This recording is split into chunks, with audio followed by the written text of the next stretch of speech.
people together, artists, hackers, biologists, bakers, philosophers, chefs. Es gibt Architekten, es gibt Ingenieure, Nanotechnologen, es gibt Biochemiker, Astrobiologen, Fotografen, Filmemacher.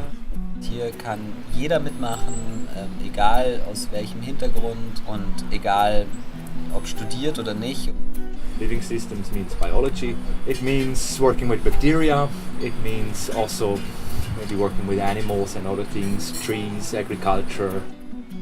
Die Natur bietet uns viele Metaphern und Übersetzungsmöglichkeiten an, wie man das 1:1 in so unsere Gesellschaft übernehmen kann.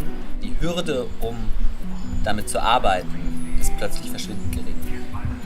With Lego and with other things and with some cardboard and some Arduinos, we started building scientific instruments using light absorption and laser reflection. Es ist die Frage, was ist eigentlich Wissenschaft? Und das wird hier eigentlich neu definiert. Und das ist großartig. I see this as a very holistic way of doing science in the future. And in fact, there is no way back. Open science is already happening.